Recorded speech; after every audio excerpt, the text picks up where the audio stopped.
ensinar muitas coisas para a gente, para os professores. A experiência da Maria sensacional, e a pedagogia Freinet, né, que ela vai falar um pouco.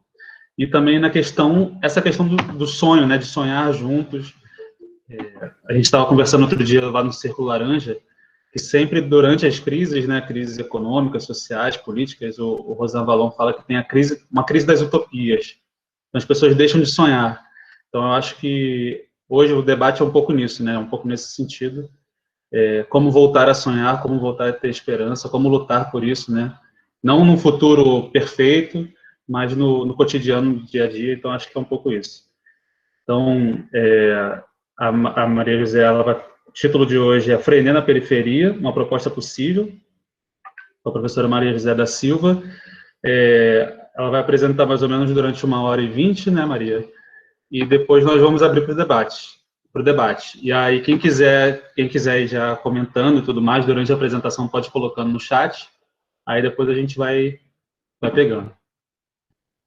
Maria, é com você. Oi, boa noite a todos e todas, né? Então, fico muito feliz com a presença de vocês, né? De ver algumas pessoas muito queridas, inclusive ex-alunas, assim, ex-aluna minha. Outros disseram que vão tentar participar também, espero que consigam, mas tem colegas que trabalharam comigo, então é muito gratificante essa presença para mim, representa muito, né? Então, o William esqueceu de se apresentar, tem gente que não te conhece, William. O William é diretor do Departamento de Educação do Círculo Laranja. E eu estou entrando esse ano no Círculo, né? Estou me familiarizando com todas as atividades, que é um mundo, né? O Círculo Laranja é um mundo. Entrei para trabalhar, para somar, né? Com Preveste, com redação, e agora já estou na equipe de coordenação pedagógica, e uma coisa vai puxando a outra. E aí fui convidada para essa aula de cidadania, né? E aceitei com muita honra, apesar de estar atarefada e com muitas coisas fazendo ao mesmo tempo, mas me senti honrada pelo convite de estar passando um pouquinho, né, dessa experiência para vocês. Então, falar bem rapidinho sobre mim, eu sou professora da rede municipal, aposentada há 3 anos, trabalhei por 28 anos em escolas da periferia, né, e mais especificamente dentro do Complexo do Alemão, a maior parte do tempo na Escola Municipal Mourão Filho, e que eu estou aí com a minha ex-coordenadora me assistindo, ex-coordenadora Nilce, está aí. Oi, Nilce. E também estive na coordenação pedagógica de escola municipal, de escola particular, né? E aí, eu fui documentando todo esse material e, o ano passado, reuni o material, apresentei para uma editora, e a editora topou fazer a publicação, foi a editora Multifoco. Então, a gente já pode começar direto, William, com a apresentação, que aí eu vou trazendo mais informações.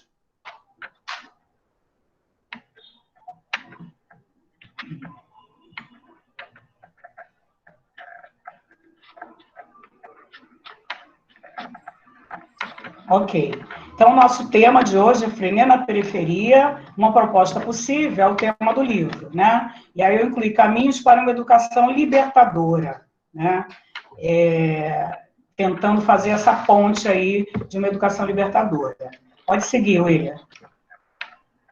Os objetivos desse nosso encontro, eu não vou chamar de aula, vou chamar de encontro, né? Já deixando claro que eu não vou dar uma aula aqui de pedagogia, né? Eu vou trazer a minha experiência a partir dessa base que é a pedagogia Freinet, né? O conhecimento que eu fui adquirindo ao longo do tempo, né? Então, os objetivos bem simplórios são conhecer o educador francês Célestin Freinet e seu trabalho em prol da educação libertária.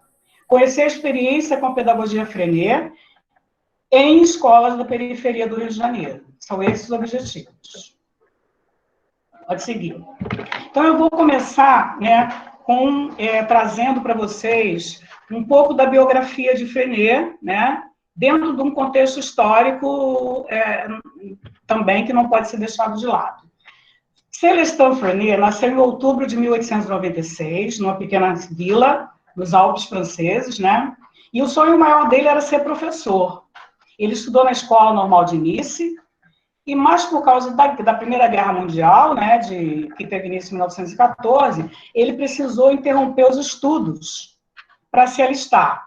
Ele se alistou, participou da guerra. E na guerra, ele teve comprometimento dos pulmões, pela ação de gases tóxicos, né?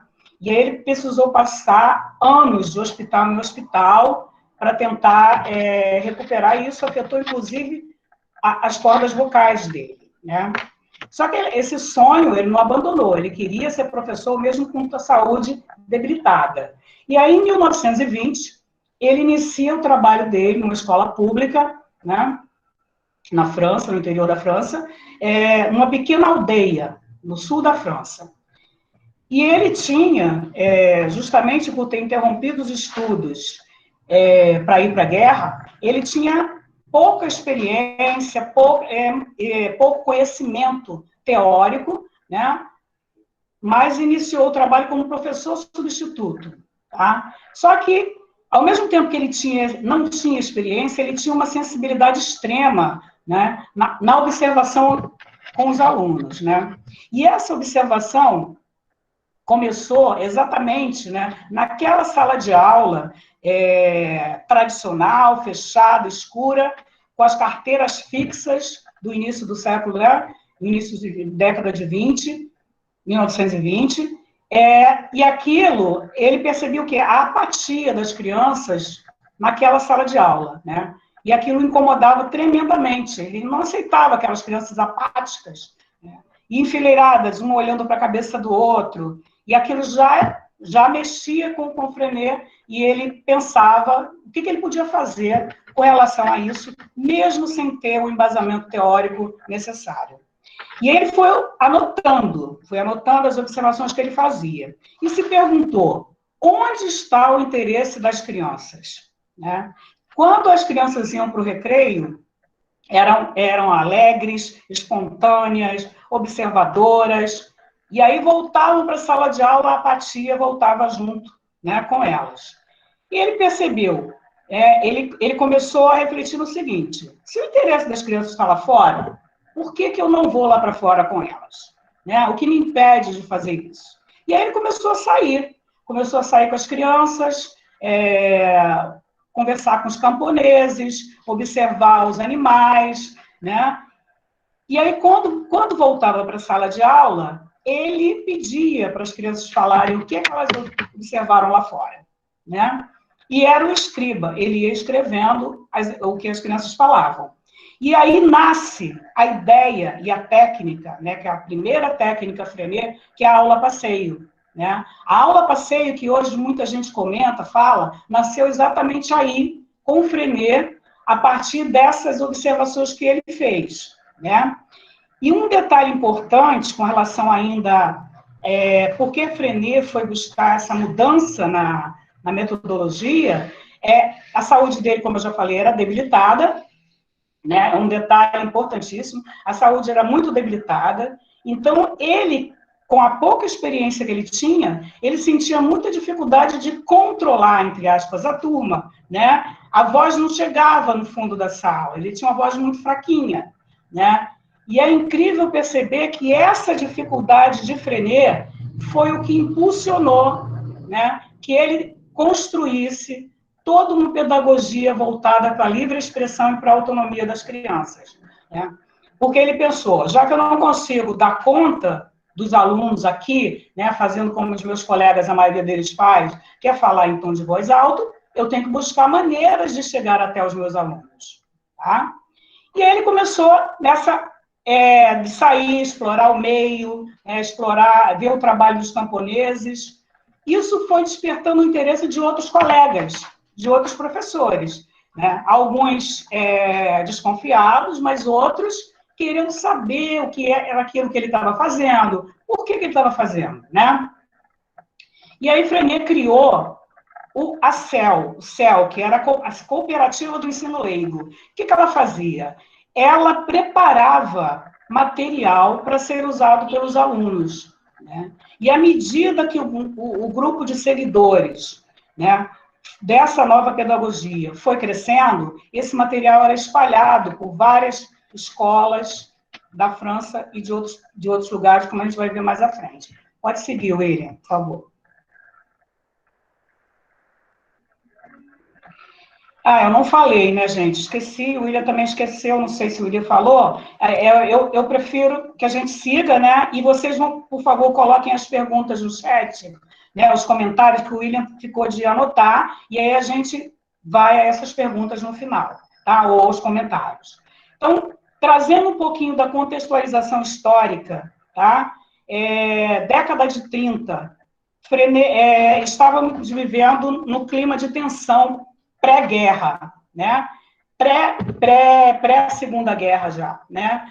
E aí, em contrapartida, Freinet continuava com um movimento intenso em relação às trocas de correspondências com os seguidores, né? Aos congressos, aos encontros. Era um vai e vem de cartas que não acabava mais.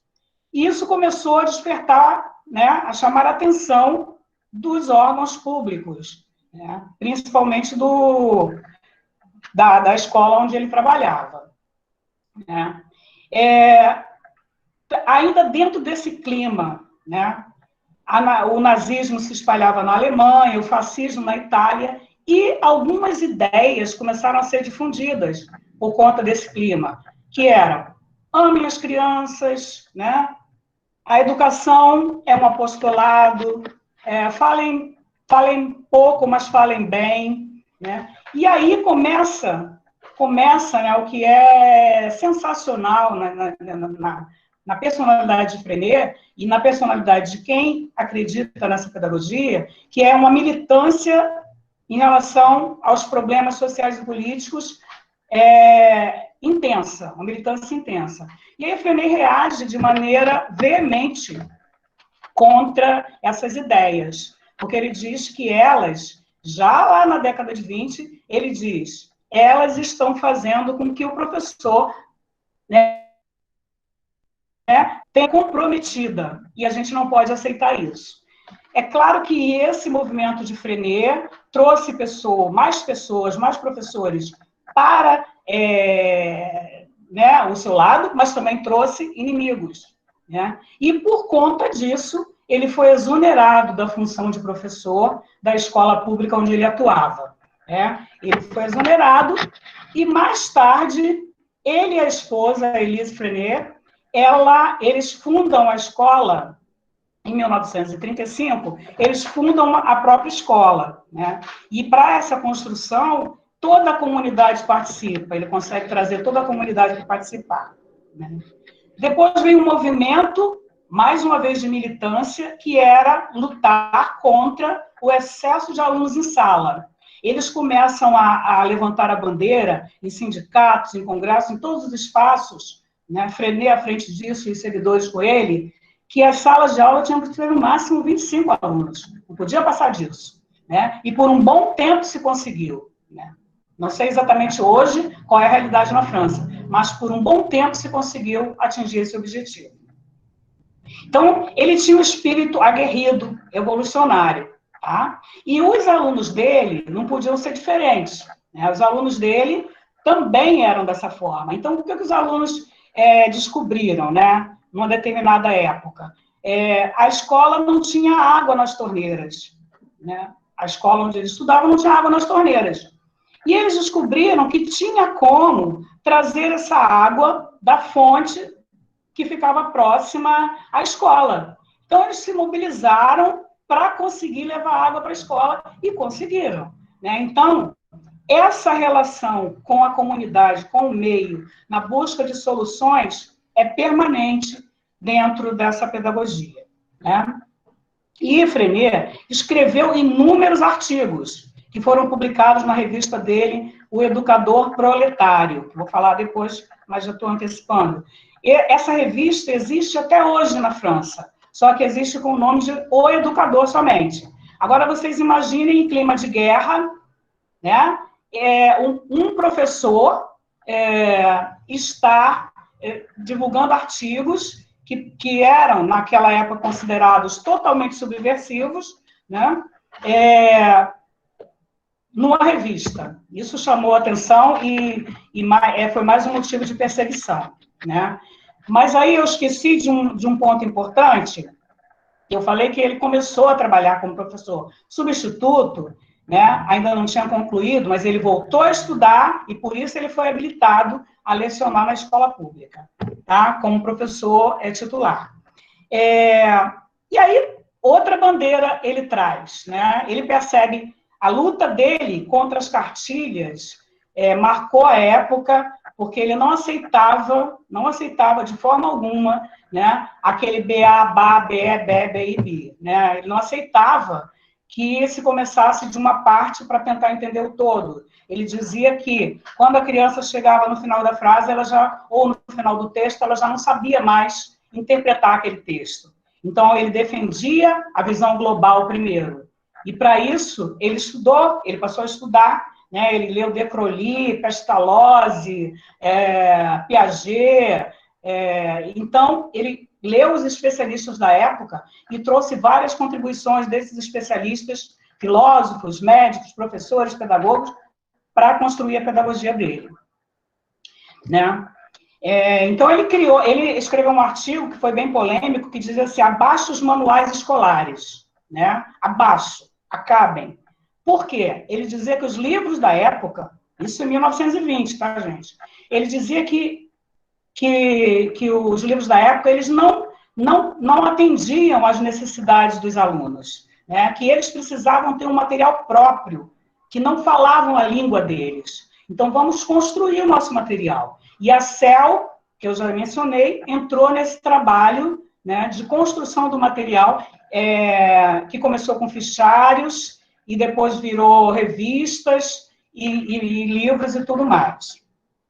Então, para o Freinet, a criança, na visão de Freinet, e aí baseado em Piaget, né, que eu já falei que ele leu muito, é um ser autônomo, né? E ele tem que ser respeitado como ser autônomo. Então, a construção dessa autonomia acontece na sala de aula freinetiana o tempo inteiro, né? Através da cooperação em grupos, em duplas, no coletivo, né?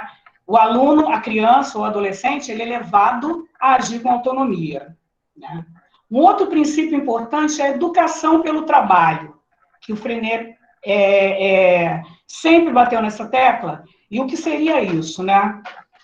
E aí é importante a diferenciação, né, que a gente costuma fazer nessa preposição. Vocês vejam que não é para o trabalho, é pelo trabalho, tá? É pelo trabalho. E o que isso significa? Né? Ele diz o seguinte, que a aprendizagem significativa tem total relação, né, com fazer algo que vai ter utilidade, né? Construir algo que será útil, né, que me faz sentir bem, porque eu vou ajudar alguém, né? Então, por exemplo, o jornal escolar, que o Freinet foi um precursor, está dentro dessa educação pelo trabalho. Por quê? Porque a criança escreve algo, né? Não por obrigação, a gente vai ver isso mais na frente, mas porque ela quer ser lida pelos amigos, pelos parentes, pelos correspondentes. Então, é aí que nasce o interesse, o centro de interesses que ele foi buscar, né, lá em De Crowley. Princípios da pedagogia Freinet, né? A cooperação, a autonomia, a solidariedade, aí eu esqueci de colocar também a documentação, né? Isso é uma coisa importantíssima dentro da pedagogia Freinet, tudo que é importante é documentado, é arquivado, né? E a afetividade. E a afetividade, né? São princípios fundamentais. E ele acredita numa avaliação contínua e significativa, tá? E também na autoavaliação do professor e do aluno. Essa autoavaliação do professor, para isso, ele criou o que ele chamou de invariantes pedagógicas.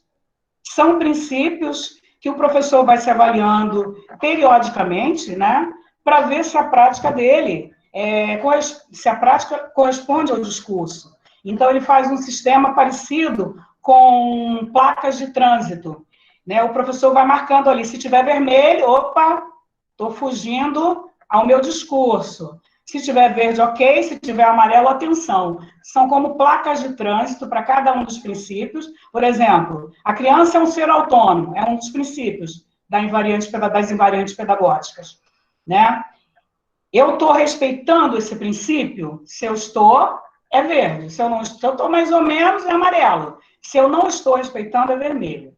E aí, a partir disso, o professor se autoavalia o tempo inteiro. E há também maneiras de o aluno se autoavaliar, né? Então, é uma escola do povo, é uma escola que os anseios individuais, sociais, intelectuais, técnicos e morais, né, são respeitados.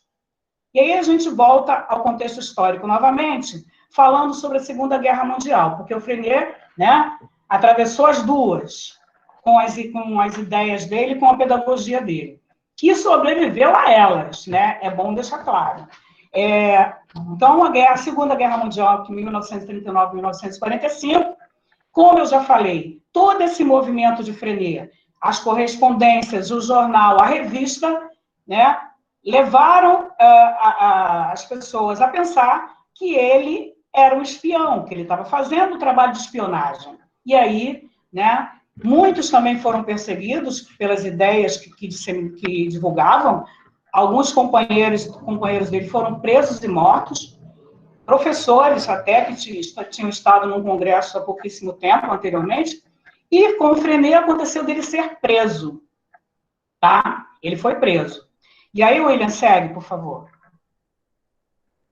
Ele foi preso, mas mesmo assim, né, as ideias dele, eu já falei sobre o Educador Proletário, que foi a revista onde ele publicava os artigos, não só ele, mas os companheiros também. Ele foi preso. E na prisão, o Freinet não deixou de ser um educador, tá? Ele alfabetizou alguns presos e ele levou a ideia do jornal escolar para a cadeia. Ele montou um jornal com os presidiários, né? E dentro da cadeia ele escreveu o primeiro livro dele, que foi Conselho aos Pais, tá? Então, esse espírito, né, de não se deixar abater pelas circunstâncias, acompanha Freinet a vida inteira. Então, a base psicológica, como eu já adiantei, tem muito de Piaget, né? Ele diz, o Freinet, para conhecer, avaliar, ordenar e medir algo tão cambiante e fugidio como a alma da criança, precisamos de várias enquetes baseadas em documentos precisos. Os resultados obtidos por Jean Piaget, após o exame de centenas de crianças, permitem-nos prever com clareza nossas possibilidades futuras. Então, para vocês verem em que fontes ele estava bebendo, né? Ele não criou uma pedagogia do nada. Ele foi buscar fontes e ele era... A pedagogia Freinet, ela sempre se mostrou aberta a contribuições de todos os âmbitos, tá? Até de quem ele questionava. Ele tinha várias críticas a fazer em relação a Maria Montessori, por exemplo. Mas ele também, ele dizia assim, vamos utilizar o que é positivo. Vamos utilizar o que é positivo, né? Então, isso é positivo? Traz para a gente. O que não é, a gente descarta. Era essa a ideia. Então, ele estudou Rousseau, De Crowley, Montaigne, não sei pronunciar, e Pestalozzi, né? Então, vocês veem que aí está filósofo, psicólogo, professor, pedagogo, né? E esse estudo todo foi o que o levou, né, a ser aprovado lá como professor titular. E aí Freinet morre em 1966, né? Ele acaba falecendo na própria escola que ele construiu, né? Mas a esposa, Elise, que era artista, ela ficava responsável pela organização do trabalho, pelos ateliês de pintura, né? Ela continuou o trabalho dele até mais ou menos a década de 80, que foi quando ela faleceu. E depois a filha, a Madeleine, né, continuou também o trabalho dela. Inclusive, uma curiosidade, a Madeleine, ela serviu como experiência para o chamado método natural de alfabetização de Freinet. A gente tem diversos métodos tradicionais que são, né, que a gente conhece, mas esse específico, ele fez acompanhando todo o desenvolvimento da filha em relação à escrita, à leitura e ao desenho. Tá bom? Pode seguir, William, por favor. A atualidade da pedagogia Freinet, né? Então, assim, é um movimento organizadíssimo. Começou lá com a CEL, que era a Cooperativa do Ensino Leigo. Depois foi criado o Instituto Cooperativo da Escola Moderna, que é o ICEM, que é um organismo que está acima, e aí avalia esse material que é produzido e distribui para as escolas parceiras. Não estou entendendo nada! Ué, quem falou? Bom, tem um microfone aberto aí que alguém falou que não está entendendo nada. Oi, Josi! O ICEM considera que o emprego do uso do computador na escola não tem somente um sentido pedagógico, tem também um sentido ideológico, pois estamos num mundo que avança a passos largos, sendo indispensável que a escola forneça os recursos necessários para enfrentar essa avalanche de novas descobertas. Então, assim, o acesso à tecnologia, que a gente fala tanto hoje em dia, né? O acesso digital já era pensado lá atrás pelo pessoal, né? Que trabalha com essa pedagogia, pelo pessoal do ICEM. E aí, esse acesso, né, precisa ser democratizado e eles trabalham nesse sentido. Pode seguir, William, por favor. E aí vem uma frase, né, bem forte, que diz assim: não se é livre, se é ignorante, né? Esse ignorante aí é o ignorante no sentido de não conhecer, né? Então, ele diz que, da mesma forma que no passado a atuação de Freinet sempre esteve engajada com a comunidade, hoje a implantação dos 200 micros, aí falando de uma determinada escola frenetiana, abre as portas das escolas Freinet para os pais e para os demais interessados em lidar com esse novo recurso disponível dentro da escola. Então, a democratização da tecnologia, né, e a abertura para as novas descobertas. O tempo todo esse movimento de abertura às novas descobertas do campo tecnológico, do campo da ciência, né, do campo da educação. Pode seguir, William, por favor. Um conceito, eu destaquei aqui um conceito fundamental da pedagogia frenetiana, né, que aí depois, no final do debate, eu quero ouvir o que vocês pensam exatamente sobre esse conceito, né, que é: obstinar-se em fazer pedagogia pura seria, na atual conjuntura, um erro e um crime. A defesa das nossas técnicas faz-se simultaneamente em duas frentes. No plano pedagógico escolar, é certo? Onde, mais do que nunca, temos de ser ousados e criativos, porque o futuro imediato a tal nos obriga. E na frente política e social, pela defesa vigorosa das liberdades democráticas. Né? Então, esse trecho é uma fala de Freinet no livro da esposa dele. Tá? Então, o livro de onde esse trecho foi tirado foi Nascimento de uma Pedagogia Popular. Né? A Elise tem pelo menos 2 livros falando sobre a pedagogia Freinet. Um é esse aí que eu estou citando, e o outro é o Itinerário de Celestin Freinet. Tá bom? Pode seguir. Importante, bom, o comentário eu vou deixar para depois. As técnicas Freinet, né? Antes de passar para as técnicas, eu queria ressaltar, fazer essa ressalva. Mais uma vez, é importante destacar que não há prática frenetiana sem o envolvimento com o entorno, sem o envolvimento com questões sociais e políticas.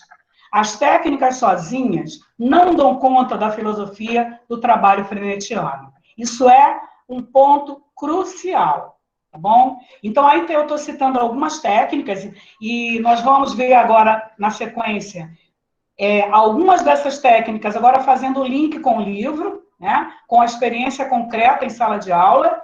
Não trouxe todas, né, porque não caberia nesse espaço, mas eu trouxe algumas. Então, a imprensa na escola, né, que é o fazer do jornal escolar, naquela época era com aquelas letrinhas, né, uma tipografia. o texto livre, o jornal escolar, a correspondência interescolar, o livro da vida, a aula passeio, os planos de trabalho, os cantos de atividades, a biblioteca, o fichário autocorretivo e as assembleias. Esse é um conjunto de técnicas frenetianas, né, que se insere num contexto muito maior, que a gente vai falando ao longo do restante da apresentação. Pode seguir. Então, assim, o meu encontro com a pedagogia Freinet, né, que eu considero, assim como ele, um sopro de ar puro. Tá? Eu trabalhava, né, lá na década de 90, tem alunos aqui nossos que não tinham nascido, né? Trabalhava de maneira tradicional, tinha acabado de entrar no município, a maneira tradicional, expositiva, só que isso me incomodava muito, né? Me incomodava, eu não me sentia prazer naquilo que eu fazia, né? E eu não conseguia despertar o interesse das crianças com aquilo. Mas eu também não sabia uma forma, né? Infelizmente, a formação de professores não me deu embasamento, nesse ponto, talvez um pouquinho lá com o Freinet, só que eu não era autodidata como ele, para encarar essa realidade e trazer metodologias novas. E aí, o que eu fazia? Para fugir um pouquinho do tradicional, eu trazia atividades extraclasses, que eram chamadas assim, né? Organizava coral, organizava teatros, pecinhas de teatro, né? Fazia campeonato de futebol, de futsal. Mas quando a atividade terminava, a gente voltava para a sala de aula e tudo voltava ao que era antes. E eu pensava, não dá, tenho que buscar caminhos. E foi nessa busca que eu encontrei esse livrinho maravilhoso, que é o livro da Maria Lúcia dos Santos, que infelizmente já é falecida, que é a Expressão Livre no Aprendizado de Língua Portuguesa, né? Que é a área do conhecimento que eu depois fui me formar, que eu sempre fui apaixonada. E nesse livrinho, né? Esse livrinho eu costumo dizer que foi um divisor de águas na minha vida, na minha carreira pedagógica e na minha vida também, pessoal. Porque ele traz experiências da Maria Lúcia, né? Algumas semelhantes ao que eu coloco no livro, que abriram um leque de possibilidades para metodologia, para modificar essa metodologia em sala de aula. E aí, eu tenho o prazer de ter a Elisângela aí, que ela com certeza vai depois comentar, a turminha da Elisângela, que acho que está presente ainda, não sei, foi que iniciou o trabalho. E eu vou falar depois melhor sobre isso. E esse livro, como eu disse, né, como livro, como a leitura, abre horizontes para a gente. Nesse caso, abriu as portas, né, da metodologia viva, uma metodologia que torne possível sentir prazer em sala de aula. Então, é isso que o William falou no começo. Eu vejo a pedagogia Freinet como um sopro de ar puro, como esperança, mesmo nos dias sombrios que a gente vive. Né? Então, quando eu comecei a escrever o livro, ano passado, a introdução dele, né, o William leu, já diz isso, né? Como falar, né, de uma experiência que traz uma visão positiva, né, quando a gente está vivendo esse momento tão sombrio. E a gente só estava começando com a pandemia e com outros problemas políticos que a gente conhece aí. Mas vamos lá, pode seguir. E aí tem uma foto do Freinet, né, já bem de idade, sentado com os alunos dele, explorando o meio em que eles vivem, né? E um momento de relaxamento, talvez, né? A foto dele bem descontraído. Pode seguir, William. Bom, aí, né? Aí começa o link com o livro que eu falei, né? E com as técnicas do Freinet. Eu levei a proposta para a turma, e essa foto aí, ela mostra, né, o momento da assembleia, como ela acontece, né, e qual o objetivo das assembleias. O objetivo é trazer uma proposta de trabalho, avaliar o que está sendo feito, avaliar o comportamento da turma, tudo é levado para a assembleia para ser discutido. E no final dela, né, por ser um princípio da pedagogia Freinet, há uma documentação bem criteriosa. É realizada uma ata, né, onde os alunos depois assinam, se comprometendo com aquilo que eles combinaram na Assembleia. Ah lá, minha querida Elisângela. Então, esse momento da Assembleia, como acontece dentro da pedagogia Freinet? São colocados anteriormente 3 envelopes com as inscrições. Eu critico, eu felicito e eu sugiro. Esses envelopes ficam fixos no mural e os alunos vão colocando ali os bilhetes, né, diversos, sobre os assuntos relacionados à escola, à sala de aula, sobre o que eles quiserem, né? Podem criticar a professora. No começo eles ficam meio assim, será que pode mesmo, né? Mas depois eles percebem que não tem nenhum tipo de retaliação e eles criticam sim, né? E o combinado é o seguinte, né? A gente, como eu falei, desenvolver a autonomia, desenvolver a responsabilidade e o senso crítico, né? Exige que cada um assuma o que pensa. Então, o combinado com eles desde o início é que nenhum bilhete anônimo será lido, que a gente precisa pôr o nome, a gente precisa se identificar e precisa assumir o que pensa com relação a tudo que acontece. Tá? Então é isso, pode seguir, William. Nesse momento, ainda nesse momento, vou falar um instantinho, por favor.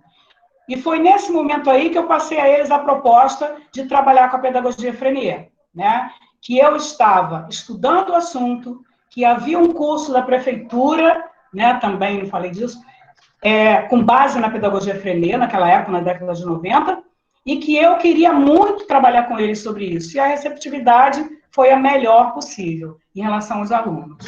Tá? Pode seguir.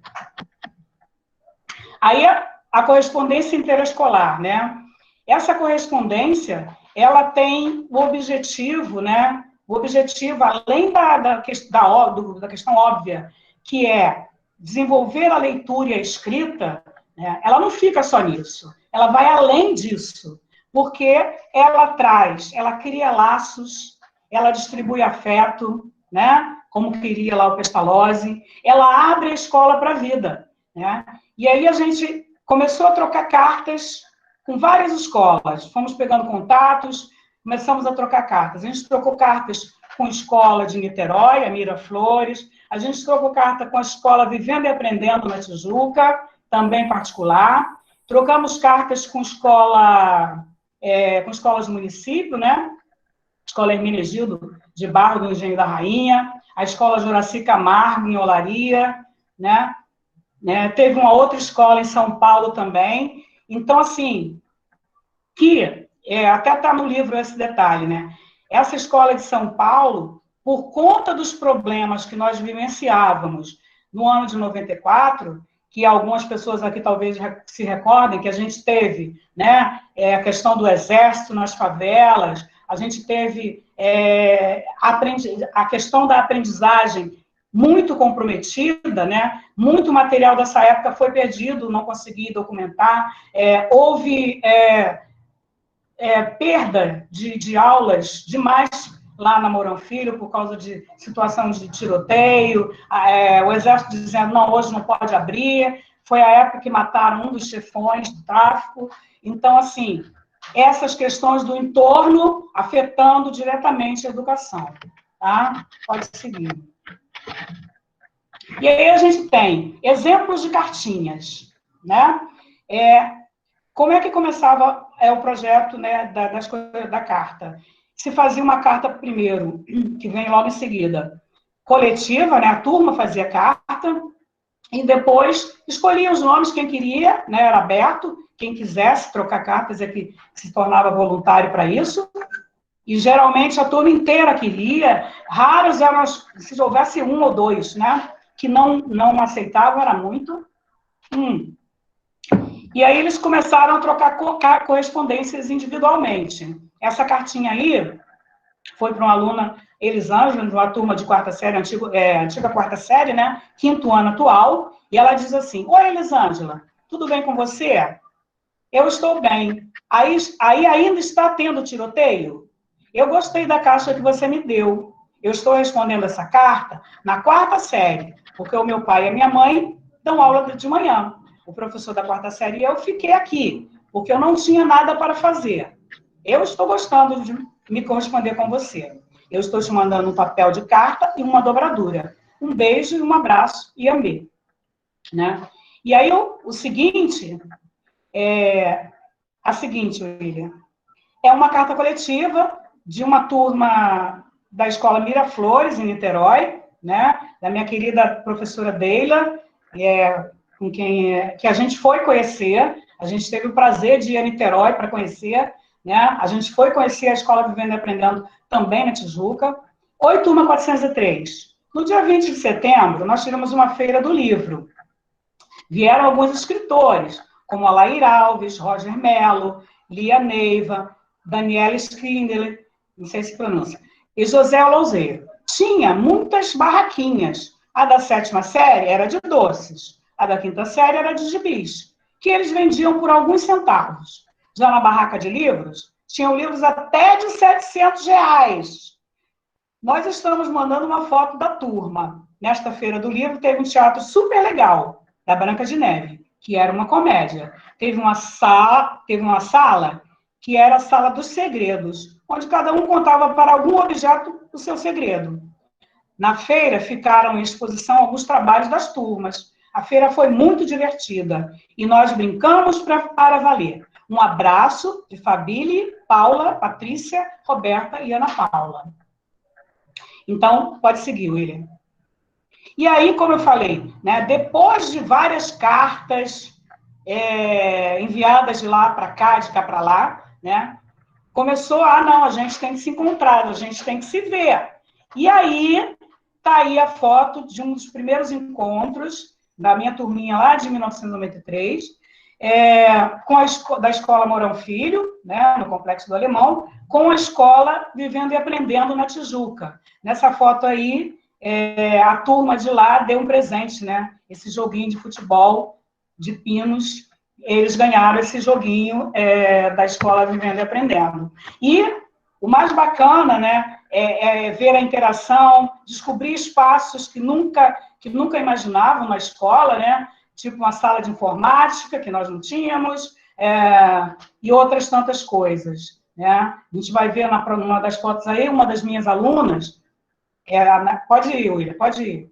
Então, nessa foto aí, por exemplo, na de cima, essa aluna que está aparecendo mais aqui na ponta, o primeiro contato dela com o computador aconteceu nessa escola Miraflores. Então, o encontro de culturas, né, é sensacional nesse sentido, né? Esse encontro positivo, né, mas também que liga ao sinal de alerta. Opa, por que nós não temos isso na escola pública? Né? Por que a gente não tem acesso a esse computador também? E essa reflexão é trazida. E embaixo, aula passeio, a escola Hermenegildo de Barros, que era outra escola que a gente se correspondia. Pode seguir, William. A técnica do jornal escolar, né? O jornal escolar, ele era produzido a partir do texto livre, tá? E aí eu vou falar um pouquinho especificamente sobre o que seria esse texto livre. E aí, depois disso, na época, a gente não tinha xerox, a gente só tinha mimeógrafo, né? Professor novo não sabe o que é isso, né? É peça vintage, não chegou nem a sentir o cheirinho de álcool, que era uma maravilha nada, não tenho nostalgia, não sinto falta, não. O braço do professor ficava doendo de rodar aquela manivela, né, Regina? Regina lembra. Ficava doendo de tanto rodar aquela manivela, mas, assim, era o que nós tínhamos. E a gente produzia o nosso jornal com o mimeógrafo. O texto era escrito, depois ele ia para o carbono ectográfico, também é algo que vocês não têm nem noção do que seja, né? E aí era reproduzido no mimeógrafo. E a gente vendia esses jornaizinhos dentro da escola por um valor simbólico e arrecadava para algum fim, né? Às vezes para a festinha de encerramento do ano e outras coisas mais. Ia para casa para os pais terem conhecimento. Nessa foto aí, é o momento de trazer todas as seções do jornal, que já foram reproduzidos no mimeógrafo, foram organizados, grampear para distribuir na escola ou levar para casa conforme eles decidissem. Então, as vantagens do jornal escolar também vão além, muito além do desenvolvimento da leitura e da escrita, né?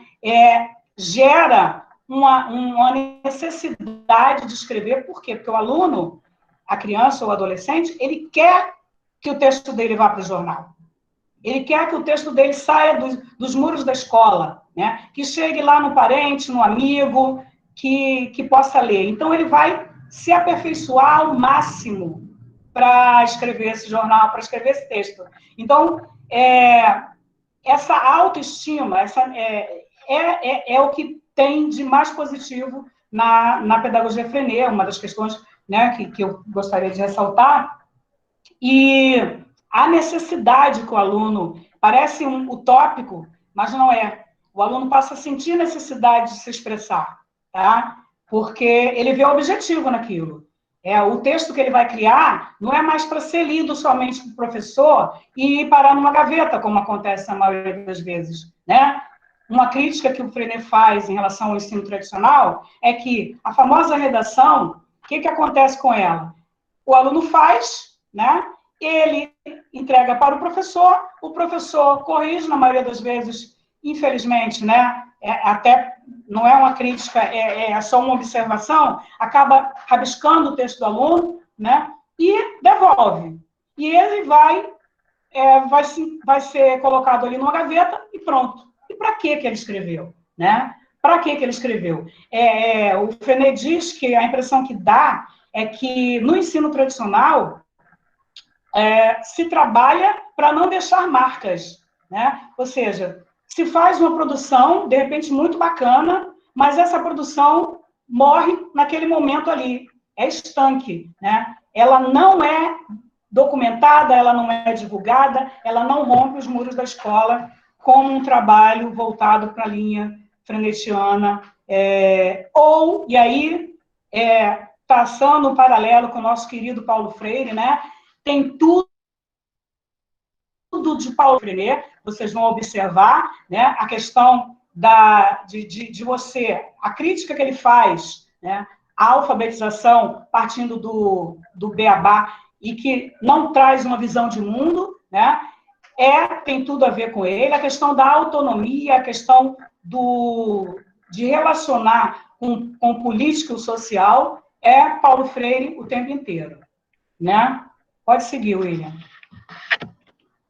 As aulas passeio. William, você vai controlando o tempo, tá bom? Vê aí quanto tempo eu já gastei.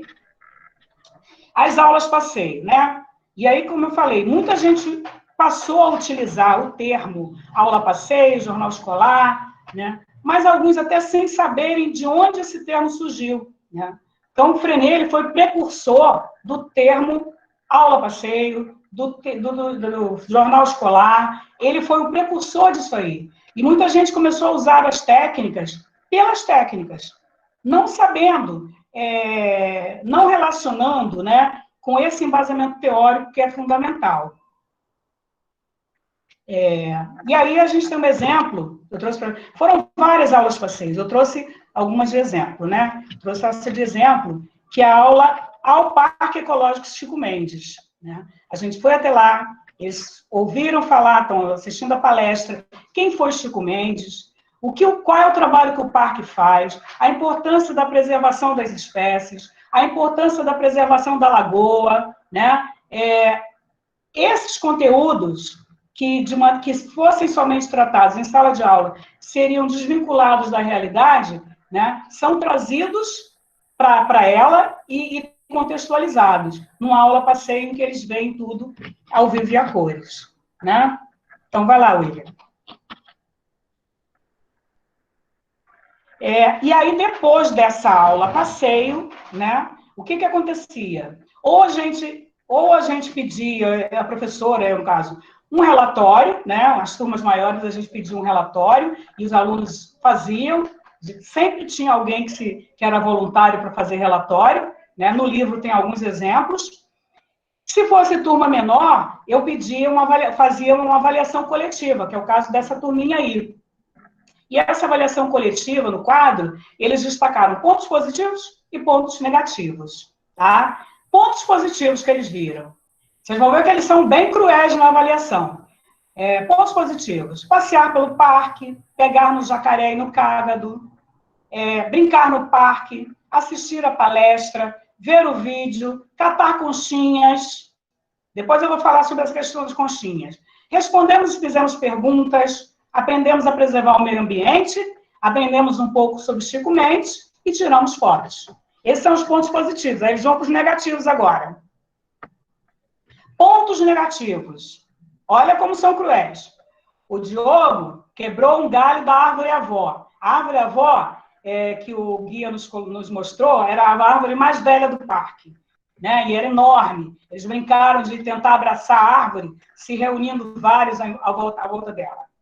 Alguns alunos ficaram catando conchinhas, enquanto o Alexandre, que é o guia, estava falando.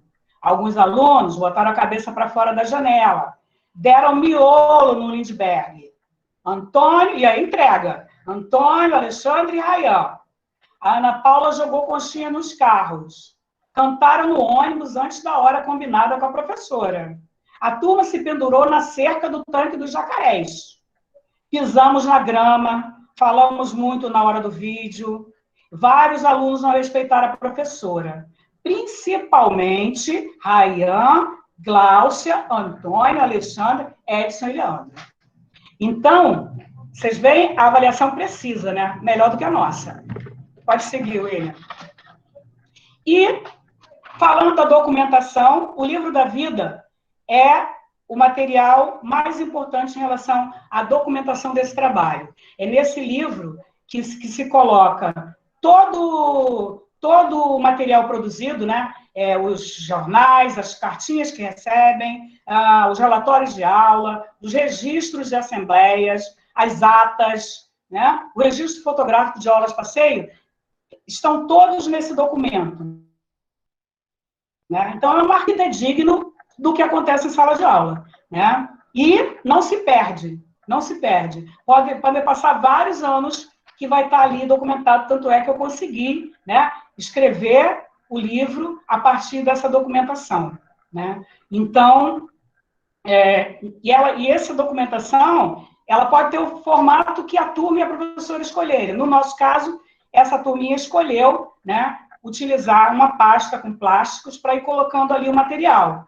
Em turmas menores, você pode usar papel 40 quilos, né, em turmas de educação infantil, que isso pode ser feito desde a educação infantil à universidade, né, essas técnicas podem ser utilizadas, e a gente ali ia colocando, e os alunos tinham autonomia de ir inserindo o material ali. E esse material, esse arquivo, né, esse livro da vida, ele era levado como se fosse um troféu quando a gente ia, por exemplo, numa aula passeio, visitar os correspondentes, ou quando levavam para casa para que os pais vissem, tá? Era como se fosse um troféu. Pode seguir, William, por favor. Os projetos, né, desenvolvidos, eu trouxe alguns. Nesse primeiro aí, é um projeto de televisão criado coletivamente, tá? Por uma turma de terceiro ano. E aí, a partir da correspondência interescolar, surgiu esse projeto aí do programa de televisão. A escola da Joraci Camargo nos mandou um presente, foi uma fita com a história gravada, a história do macaquinho. Só que era a história contada pelos alunos, né? E aí os meus alunos ficaram encantados com aquilo e falaram, não, nós temos que preparar um presente no mesmo nível para mandar para eles, né? E aí surgiu a ideia, estávamos na Semana do Folclore, surgiu a ideia do programa de televisão. E aí foram aparecendo várias ideias. O que a gente vai colocar? Vamos colocar um programa vamos colocar uma sessão de entrevista. O Leonardo veio e disse, eu faço capoeira, professora. Eu posso fazer uma apresentação e chamar o meu mestre para que ele venha fazer o acompanhamento. Então, assim, as ideias foram sendo, né, elaboradas em conjunto, e aí a gente marcou um dia, ensaiou, para ficar perfeito. marcou um dia, gravou e mandou para a escola Joraci Camargo.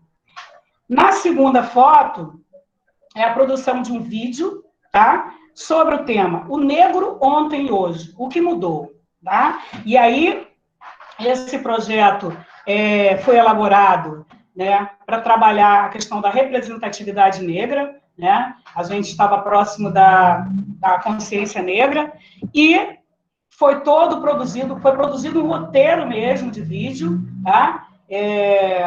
Pela turma, e depois eles escolheram quem vai ser o entrevistador, a gente vai entrevistar quem, e uma das pessoas escolhidas foi a Mônica, que está nessa foto aí, que era diretora da Escola Barão de Macaúbas, em Inhaúma, na época. Ela foi escolhida pelo Daniel, mas os dois são Daniel Cândido e Daniel Ragazzi, para ser entrevistada. E no final, houve um debate, né, que envolveu cotas, envolveu preconceito racial, envolveu desigualdade. Esse vídeo está no YouTube, na minha página.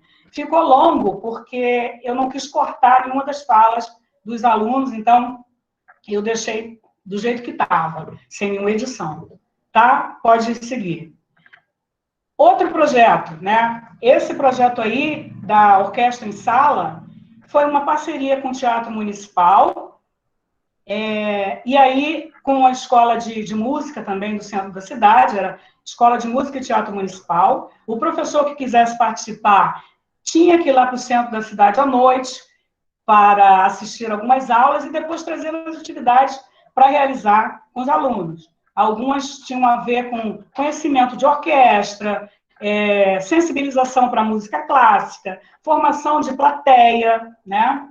E na época nós tínhamos o Juan, esse que está com violino, que se dispôs a fazer uma apresentação para a turma. Ele já tinha aí feito a apresentação, aí está só no momento descontraído com os colegas, já tinha feito a apresentação, né, que foi a culminância do projeto em sala, mas a culminância final, né, no final de tudo, o fechamento foi dentro do Teatro Municipal. A turma foi até lá, né, tudo patrocinado pelo teatro, e assistiu à apresentação da Orquestra Sinfônica do Teatro Municipal, e foi, assim, maravilhoso ver a carinha deles entrando no Teatro Municipal pela primeira vez, né? Eu entro no Teatro Municipal, já entrei várias vezes, e fico babando com aquela arquitetura. Imagina eles. Então, foi, além da sensibilização para a música clássica, né, que no começo eles torceram o nariz, que música é essa? Né? Mas, aos pouquinhos, conforme a gente foi trabalhando e eles foram vendo qual era o objetivo, eles começaram a gostar e começaram a entender a importância de se conhecer, né, todo tipo de música. E o último projeto que eu trouxe para vocês é esse aí, representado por essa foto, de uma maquete, né? E o gatilho para esse projeto foi um texto chamado Um Jeito de Lavar as Águas. Tá? Esse texto, não vou lembrar agora a autora, mas resumidamente ele conta a história de uma fada que perde a varinha de condão dela e vai parar numa favela. E ela diz, nossa, logo agora que eu estou no meio de uma favela, com tanta gente pobre, tanta gente precisando de ajuda, se eu tivesse a minha varinha de condão, eu resolvia os problemas. E ela descobre que ela não precisa da varinha de condão para resolver os problemas. Ela começa a ver aquele rio lá poluído, e aí ela começa a limpar o rio, ela começa a plantar flores em volta do rio, ela acolhe um dos meninos que mora na rua, então ela percebe aí que a varinha de condão não está fazendo falta nenhuma, que ela tinha outros meios de ajudar. Né? E no final, e essa discussão, e esse projeto, eu trouxe para os alunos vários questionamentos, né? O que é uma favela? Por que as pessoas escolhem, entre aspas, morar numa favela? Né? O que seria desigualdade social e como se pode tentar resolver ou amenizar esse problema? O que é divisão de renda? Aí era uma turma de 5º ano.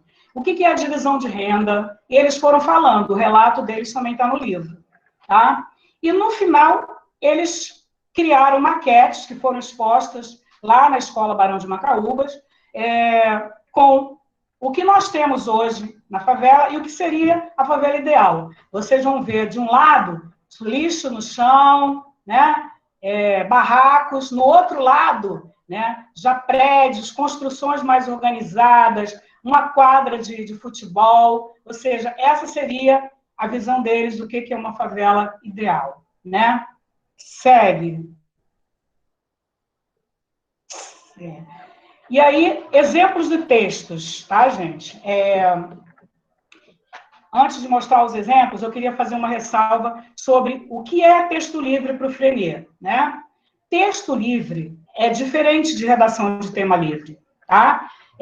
A redação de tema livre, o professor chega e diz, podem escrever. Às vezes não dá, né, nenhum respaldo para esse aluno escrever. E aí é pior ainda, é pior do que dar um tema. Na visão de Frenet, texto livre é aquele que o aluno demonstra interesse em fazer. É o interesse genuíno dele. Ele tem vontade de fazer. Então, parece utópico, também volto a dizer, mas não é.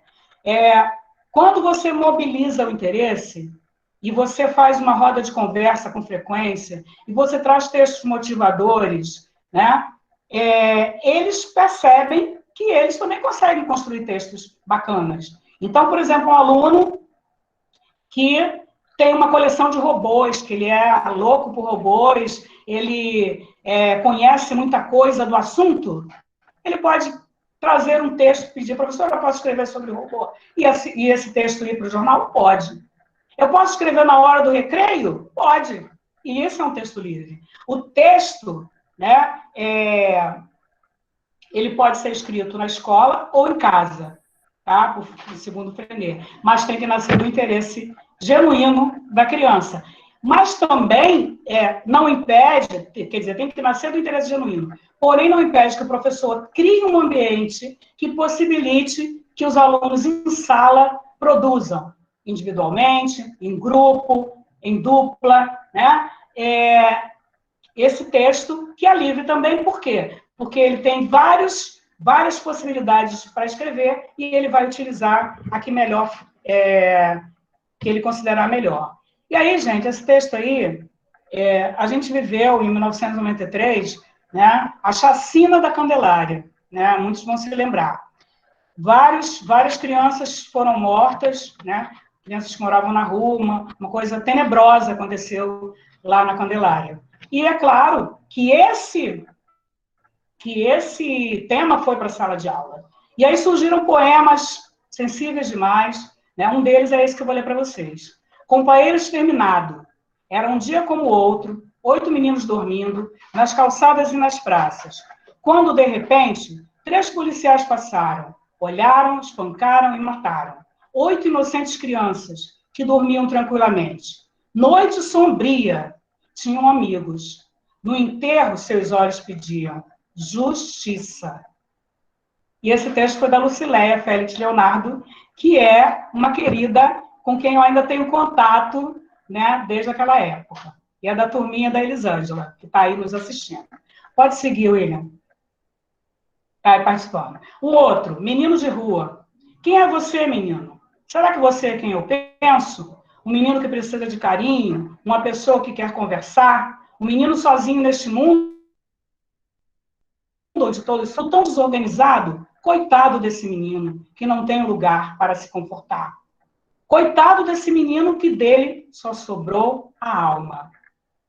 A autora do texto é a Alessandra Norberto, da mesma turminha que eu mencionei ainda há pouco. Pode seguir. Volta um pouquinho, volta um. Isso. E o último dos textos, Um Dia na Favela. Hoje eu conto isso porque é a realidade.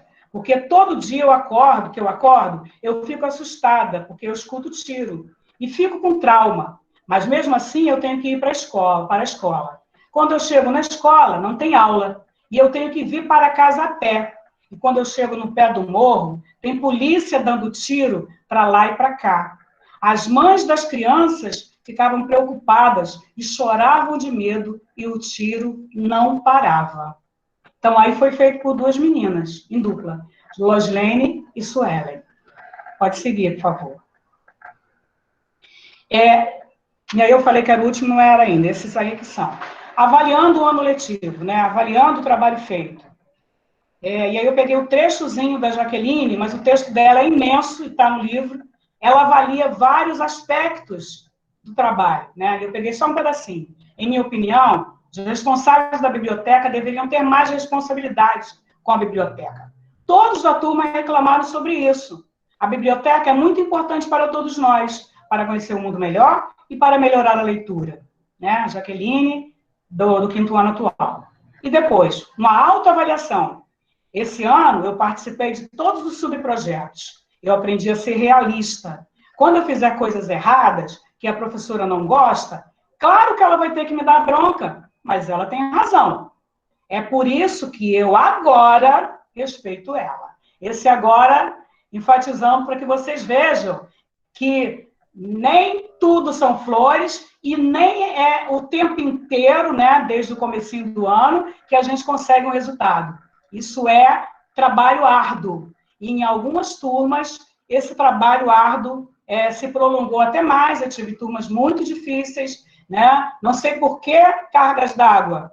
Né? As diretoras achavam, não, vamos dar essa turminha aí considerada a mais difícil para Maria José, né? Ela dá conta. Né? Então, assim, algumas foram bem difíceis de se chegar, de se aproximar, e outras menos, mas quero dizer para vocês que os obstáculos existiram e foi a força dos colegas que trabalhavam na mesma linha que me fizeram seguir, né? E em alguns momentos, é claro, que a gente é fraco, pensa em, meu Deus, não vai dar certo, mas os obstáculos foram sendo superados, né? Principalmente quando você tem, eu relato isso no livro, né? Na realidade do Complexo do Alemão, uma turma que era considerada, era uma turma de projeto que a prefeitura criou, né, para alunos em defasagem de idade séria, e nessa turma, alunos de idades muito avançadas,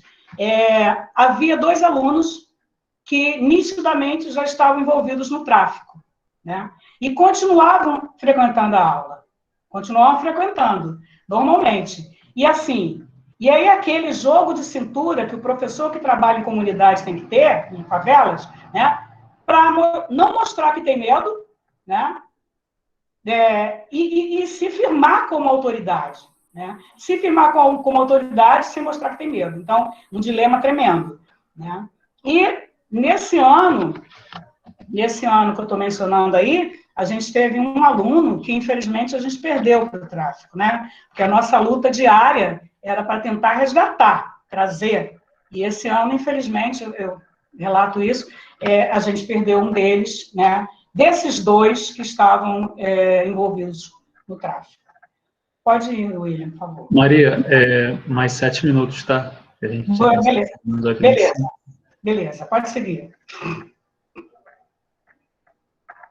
Então, aí educação, né? É uma frase de Frenet, o principal fim da educação é o crescimento pessoal e social do indivíduo, elevar a criança a um máximo de humanidade, preparando-a não apenas para a sociedade atual, mas para uma sociedade melhor, fazendo-a avançar o mais possível em conhecimento, num constante desabrochar.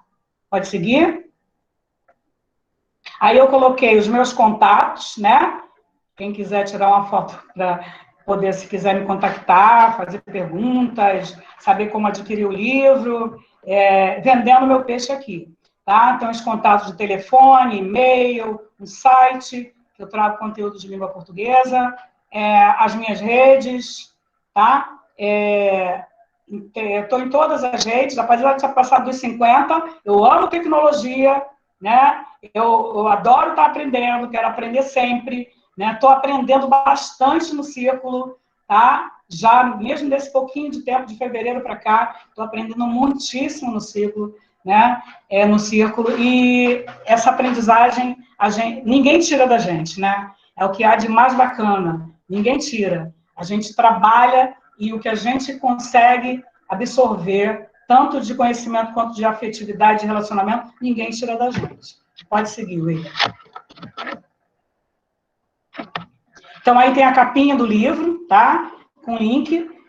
Frenet entende que a sociedade está permeada de contradições, que, por sua vez, expressam os interesses antagônicos das diferentes classes sociais, invadindo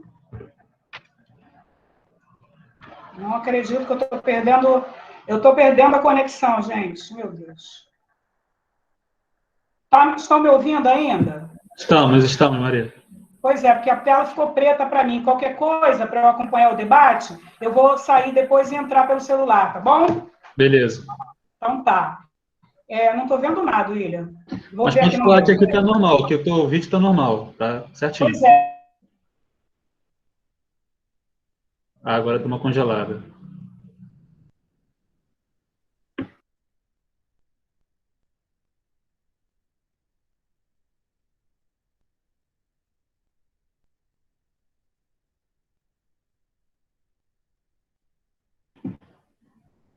Bom, vamos ver se a Maria volta. Acho que ela deve estar tentando sair. Então, Vivian, Pode falar, Lu, pode falar. enquanto ela volta, não vou falar sobre o tema da aula, não. Vou aproveitar para ocupar o espaço. Pode ser? Pode falar. Então, pessoal, hoje é um dia muito importante, Ah, né? ela voltou, Lu. Voltou? Voltou. Oi, gente, Então, voltei pelo celular. Show. Oi! Voltei. Não, eu acho que já esse é o último, né? Depois tem a última tela. Pode passar, William, por favor. Não tem a última tela, né? Não é a última tela ainda? Ah, é bibliografia. Bibliografia, tá? Para vocês. E vai, William, para a última tela. Obrigada, pessoal. Obrigada, muito obrigada pela participação de vocês. E estou aguardando aqui os comentários e as perguntas, tá bom? Sensacional, Maria. Antes de passar, vou passar a fala para a Lu. Tem uma pergunta, acho que foi da Regina, que eu anotei aqui, depois eu vou colocar. E também o Wagner está com a mão levantada. Antes de passar para a Lu, sensacional, anotei muita coisa aqui, cara. Que experiência incrível, né? Quando a gente pensou essas aulas de cidadania, foi exatamente nas reuniões do ano passado com os professores, né, que eles sentiram essa falta desse espaço, né, para ter esse diálogo, essa troca de experiências e tal. E aí a gente estabeleceu essa proposta e foi exatamente isso que a gente estava procurando, né? Educação libertária, educação antirracista e tudo mais. Então, agradecer demais a Maria José, que topou, né, vir aqui apresentar. A proposta veio um pouco em cima da hora e mesmo assim ela apresentou de forma fantástica. E também quem quiser apresentar nas próximas aulas de cidadania, é só falar com a gente, né? A gente está aberto para novos temas e tudo mais, novos diálogos. Quem quiser ir se inscrevendo, pessoal, vai colocando o nome aqui no chat, por favor, aí a gente vai fazendo as inscrições. Então, primeiro a Lu, aí depois o Wagner, a Penha se inscreveu e a Regina também fez uma pergunta. Vai, Lu.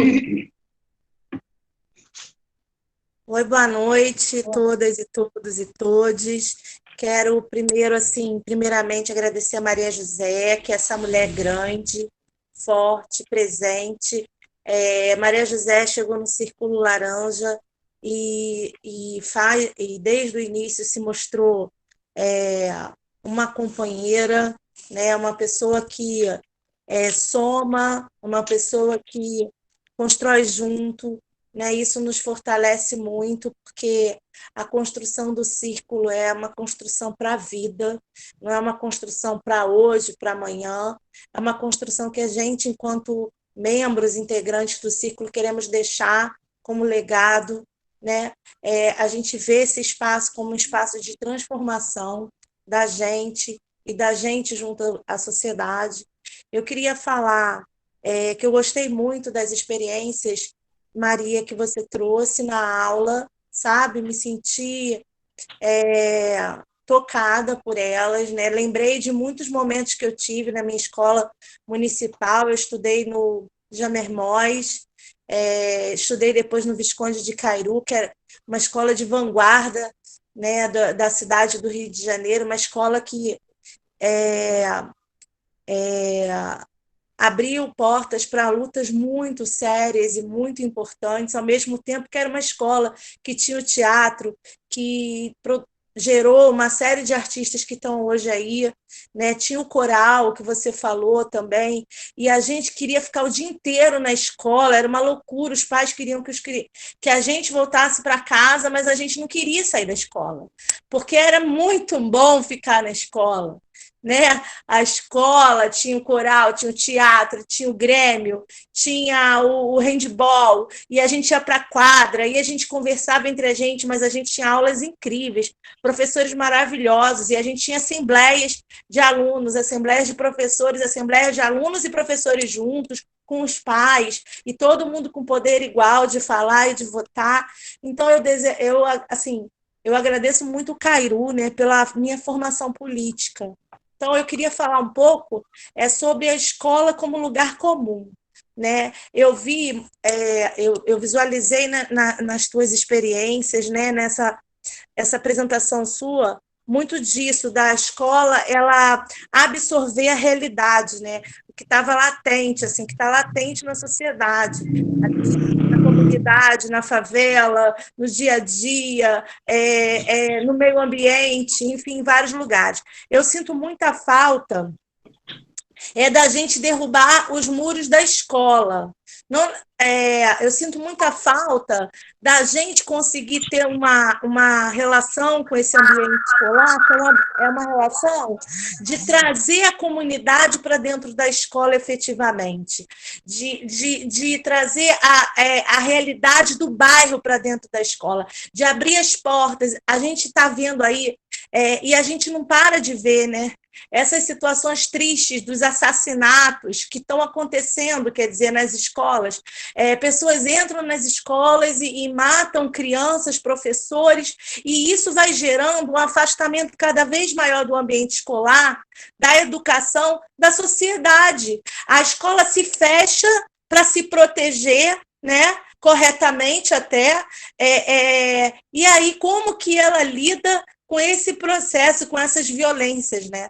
Então, a gente mesmo, só em assistir isso na televisão, a gente já fica apavorado, e aí vai contra tudo isso que eu estou falando, assim, que eu acho que a gente precisa de escola sem muros, a gente precisa trazer a comunidade para dentro da escola, os moradores para dentro da escola, o comércio vizinho para dentro da escola, né? Por exemplo, a gente tem na frente do Cairu um sebo, né? E eu conversava com eles uma vez e eles falavam para mim que os alunos eram os que menos frequentavam o sebo de frente da escola. Olha que contradição.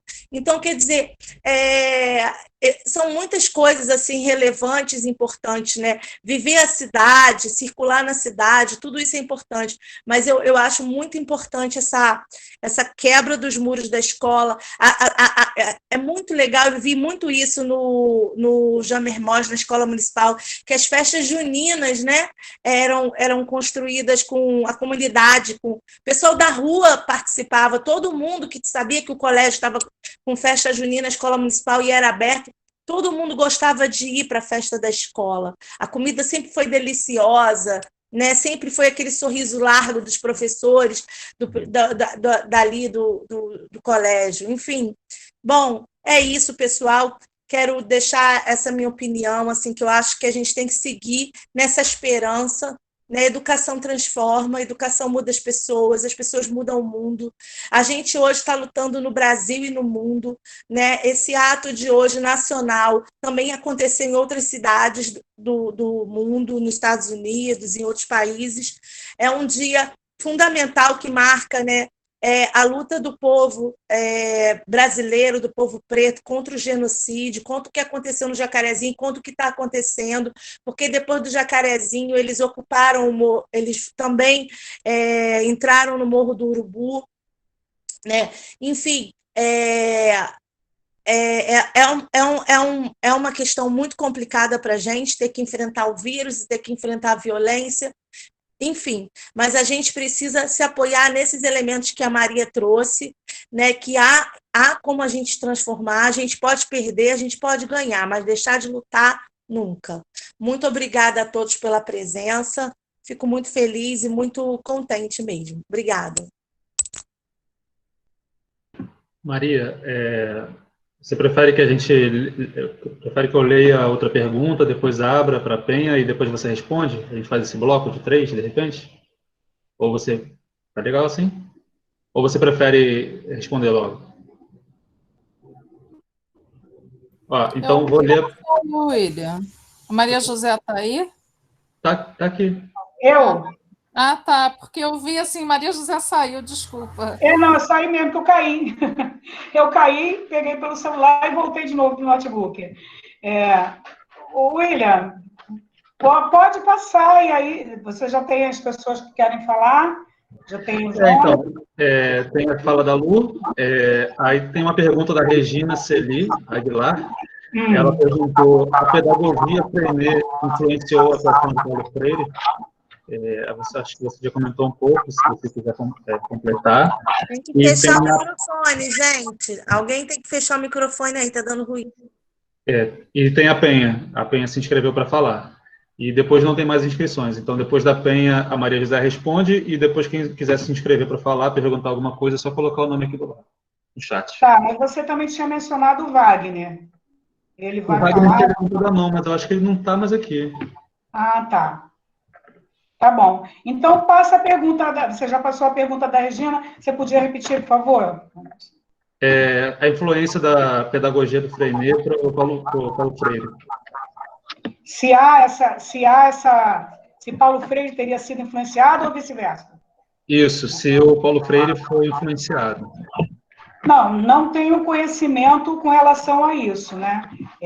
Com relação a essa influência do Frenet na pedagogia de Paulo Freire, mas a gente sabe que há uma organização mundial voltada para a pedagogia Frenet, né?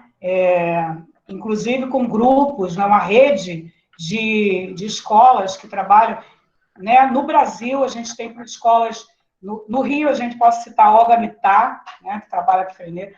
Então, mas especificamente com relação ao Paulo Freire, se ele teria sido influenciado, eu não sei te dizer. Pode ser, mas não há nada escrito que comprove isso. Não que eu tenha conhecimento. Penha. Oi. A sensação que dá é que eles eram amigos, né? Porque... Eram amigos de infância, né, Penha? Muito próximo, né? Maria José, eu quero te agradecer.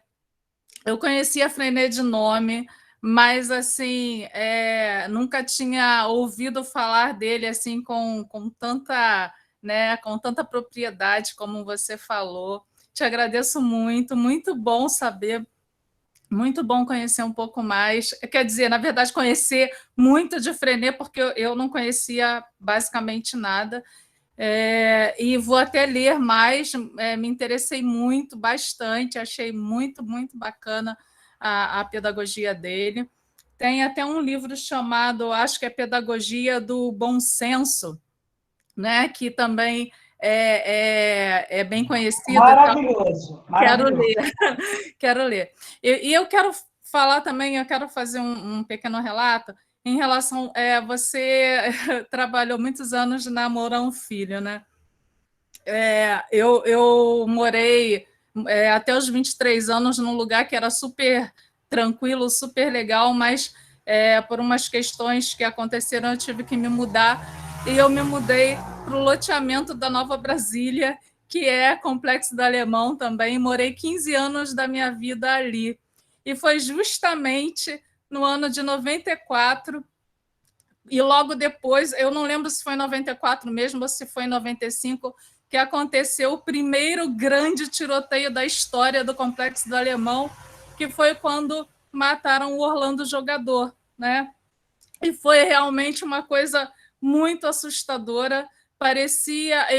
a gente, de madrugada, eu ficava pensando assim, gente, eu acho que a Terceira Guerra Mundial eclodiu, porque era uma coisa aterrorizante, era muito barulho, era explosões e explosões e explosões, muitos tiros, muitos tiros, muitos tiros, muitas vozes de crianças, né? E aí depois eu fiquei sabendo que eram as crianças que passavam a munição né, para os bandidos na época, então por isso que eu ouvia tantas vozes de criança.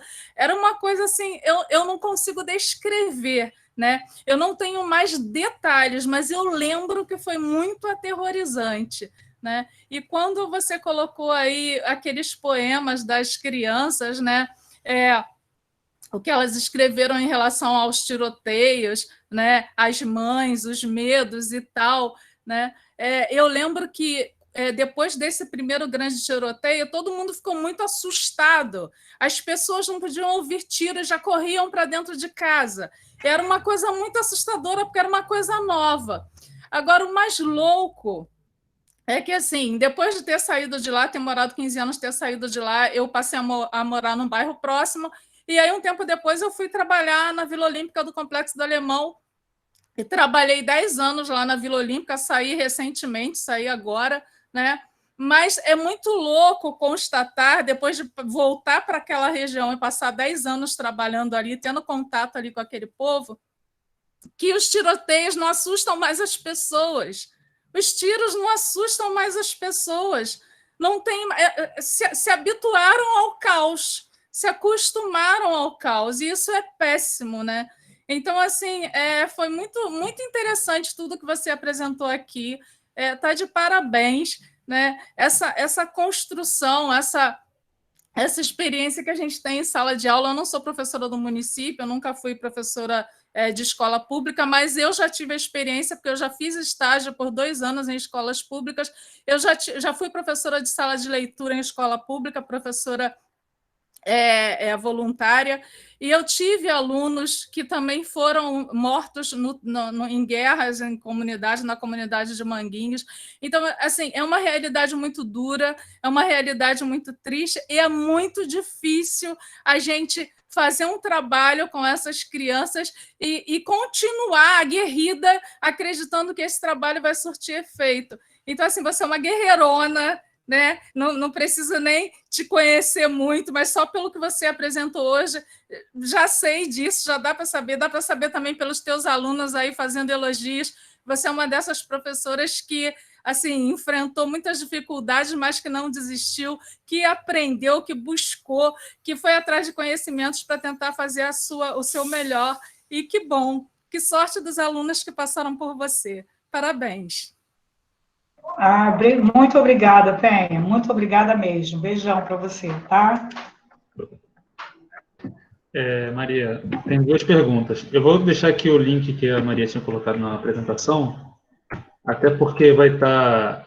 Isso aqui a gente vai colocar no YouTube, né? Essa apresentação. Então, quem quiser acessar também depois, a gente vai colocar o link lá no YouTube. YouTube do Círculo Laranja. Vou colocar aqui o link depois para o YouTube. Então, tem 2 perguntas aqui. Primeiro do Edivaldo Paulo. Como tem sido usado o método Freinet com a era da tecnologia? Aí, depois ele falou, beijos e agradeço por ter sido minha professora. E o Nilson também deixou uma pergunta.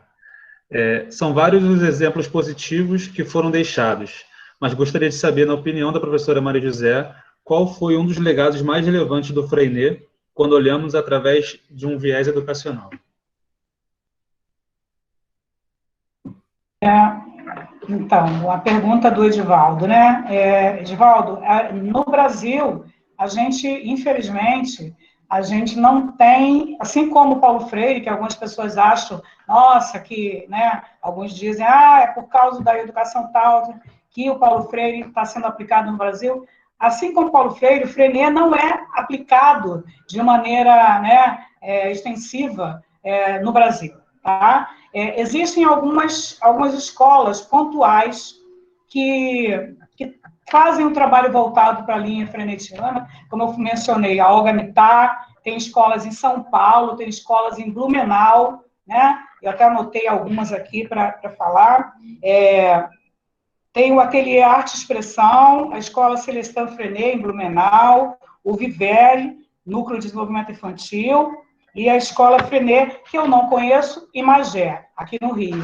Então, mas, como eu já falei na apresentação, a pedagogia Freinet está aberta a toda a tecnologia, né? Então, ele abraça toda a tecnologia, não despreza nada, né? Pelo contrário, ele aceita que essa tecnologia seja usada como instrumento para a aprendizagem, para o crescimento dos alunos. Então, ela, se houver os recursos para fazer uso da tecnologia em sala de aula, se houver o recurso para proporcionar isso, eles são totalmente bem-vindos. E a outra pergunta? Outra pergunta do Nilson. São vários os exemplos positivos que foram deixados, mas gostaria de saber, na opinião da professora Maria José, qual foi um dos legados mais relevantes do Freinet quando olhamos através de um viés educacional? Bom, o maior legado, né? Eu acredito que é difícil escolher um, né? Mas eu vou tentar dizer que o maior legado são os princípios que norteiam a pedagogia Freinet, né? São os princípios. Esses princípios são cooperação, comunicação, documentação, afetividade. Então, são esses 4 eixos da pedagogia Freinet para a educação, né? No meu entender, são os maiores legados que ele deixou para quem quer se aventurar nessa linha pedagógica, quem quer trazer a escola moderna, né, dentro dos padrões do Freinet para a sala de aula. Show. Pessoal, mais alguém quer perguntar alguma coisa? Eu vi que o Fábio levantou a mão, não sei se ele foi sem querer, porque ele tirou. Alguém gostaria de se inscrever? Perguntar alguma coisa? Os alunos aí, o pessoal que...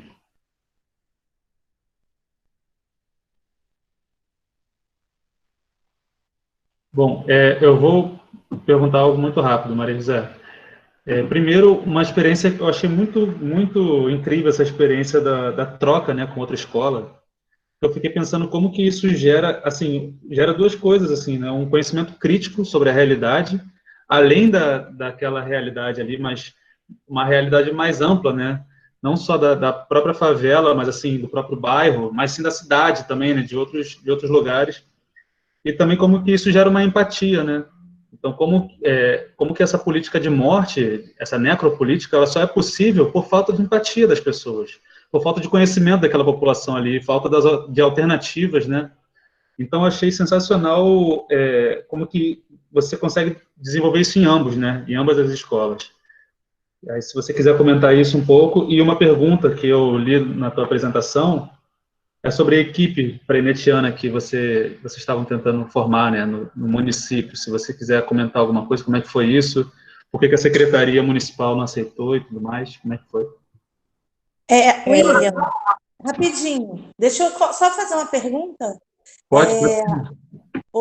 Maria, queria saber qual é a posição do Freinet com relação ao Estado, né? Como que ele faz essa relação entre a educação que ele projeta e o Estado? Respondendo a sua pergunta, William, a gente tentou, né, lá no começo, na década de 90, quando houve, né, esse curso de Freinet, e a gente começou a se mobilizar e criar um grupo freinetiano de estudo, que eu acompanhei por anos. Nós levamos à Secretaria de Educação, na época era a Regina de Assis, a ideia de criar um projeto piloto, né, para a Prefeitura do Rio, onde nos teria um grupo de professores só que trabalhassem com a visão frenetiana, né? E aí fomos levar essa proposta para a secretária, marcamos audiência e fomos levar.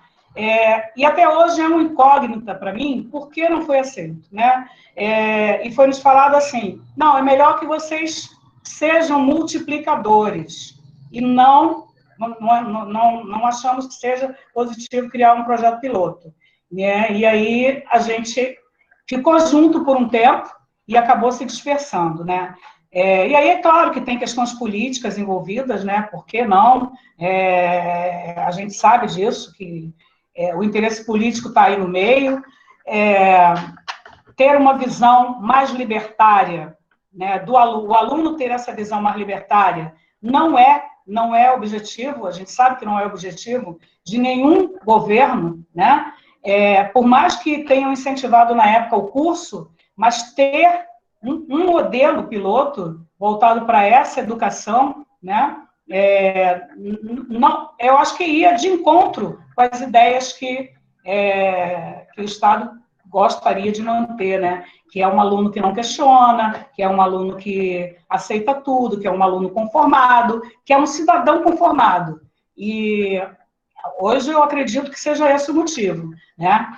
E aí, com relação ao Estado, Luete, ele é bem claro, né? É de enfrentamento mesmo, né? O Frenet, ele era militante, ele era revolucionário, tanto é que as ideias que ele trouxe lá na década de 20, que estavam a anos-luz à frente, né, do seu tempo, já era abaixo dos manuais escolares, as ideias nazistas, ele foi crítico a elas na época da Segunda Guerra Mundial, né, que era amem, falem pouco, mas falem bem, que a educação é um apostolado. Então, a posição dele é de enfrentamento, né, de enfrentamento mesmo do Estado opressor, do Estado que quer calar as vozes. Tanto é que ele foi expulso, ele foi exonerado da função de professor que ele tinha na escola pública, justamente por causa das ideias consideradas subversivas que ele desenvolvia. Entendeu? Não sei, deixa eu responder, William, a pergunta, Eliette. Sim. Perfeito. Mais alguém quer perguntar, quer falar? Se quiser, é só levantar a mão, se inscrever aqui.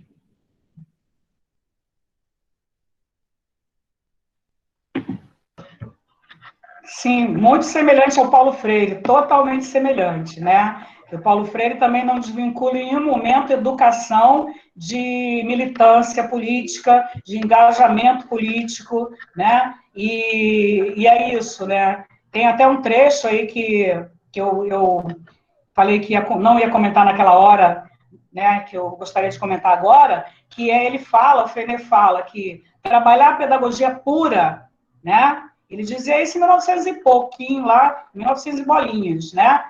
Trabalhar a pedagogia pura é, no mínimo, um crime, né?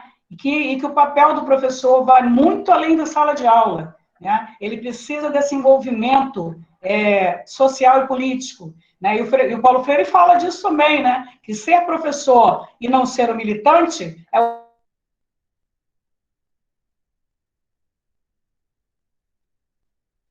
cada lado e abraçados.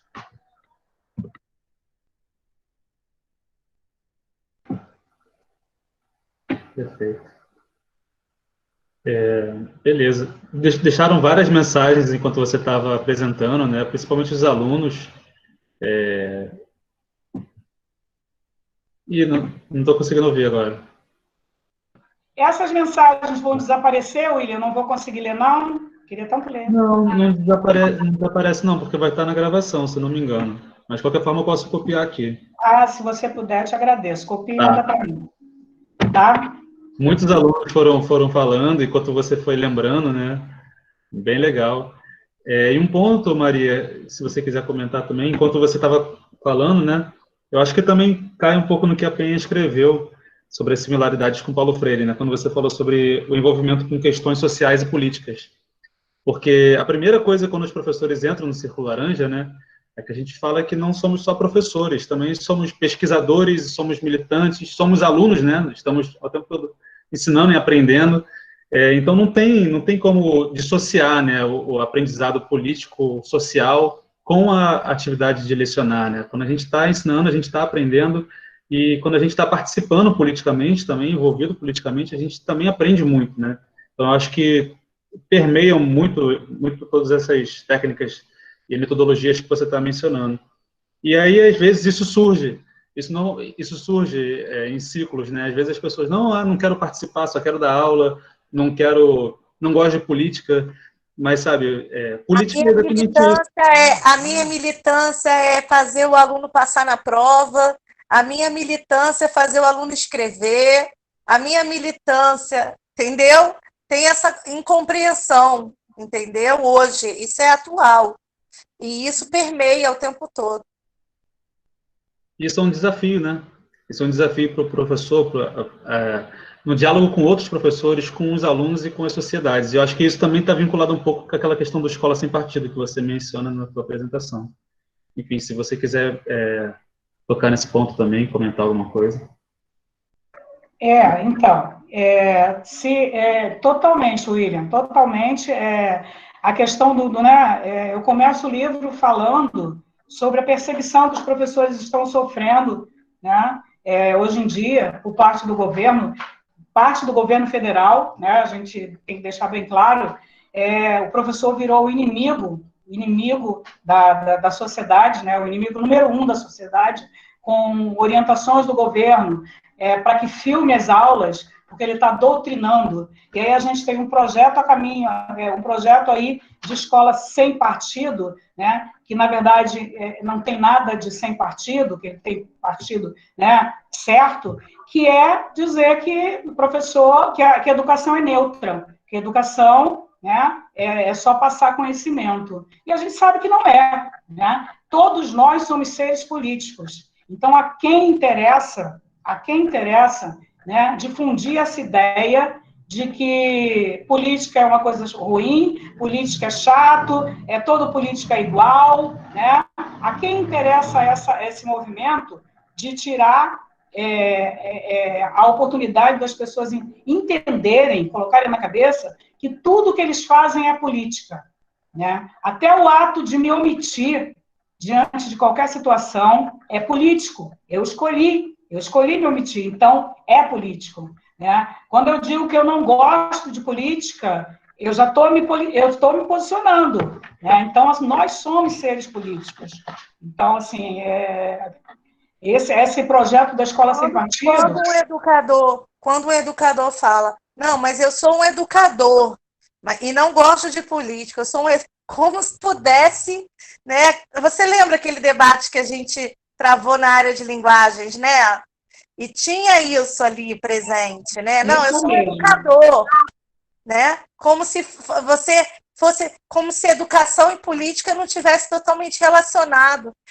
Incrível, né? A educação é um ato político. Ser professor, ser educador é um ato político, né? Incrível. Exatamente. E assim, eu particularmente, Luiete, me sinto muito triste, né, de ver um professor se posicionar dessa forma, né, porque nós somos formadores de opinião. Então, você acreditar que a sua função é uma função neutra, né, quando até a maneira, tudo em você fala, né, você passa mensagem através da expressão corporal, através das suas ações, das suas escolhas. Tudo em você passa mensagem. Então, nós somos formadores de opinião, né? Querendo ou não. Então, ouvir do professor que educação é uma coisa, política é outra, é algo que me deixa muito mal, deixa arrasada. Maria, vou passar aqui para o Marcos antes, vou ler aqui o que a Maria da Penha escreveu, né? A educação tem que visar a redução das desigualdades e o desenvolvimento social com oportunidades para os menos favorecidos, pois a redução das desigualdades promove o crescimento do país. Mas num país em que os gestores só querem encher os próprios bolsos, isso não funciona. Comentário da Maria da Penha. E o professor Marcos, professor de matemática do pré-vestibular, gostaria de fazer uma pergunta também. Por favor, Marcos. Oi, Maria José. Boa noite a todos. Oi, Marcos. Boa noite.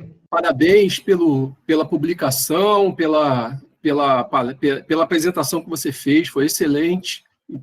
Agregou conhecimento para mim, porque na licenciatura eu não havia estudado sobre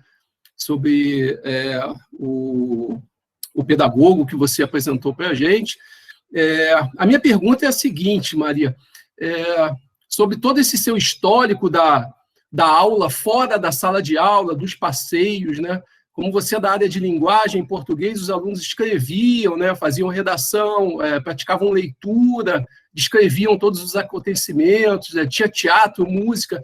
Eu gostaria de perguntar para você, nessa empreitada na escola municipal que você trabalhava, como ficavam os professores de ciências e de matemática, né? Porque é o meu grande interesse, a gente tem uma dificuldade muito grande de aproximar o aluno da matemática. Como isso acontecia nos anos 90, no passado? Já tinha um movimento nesse sentido? Como você percebia os professores de exatas, de matemática, nessa pedagogia do Freinet? Então,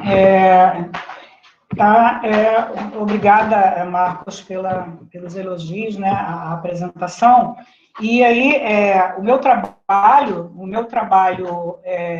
foi voltado para a educação fundamental 1, né, até o 5º ano.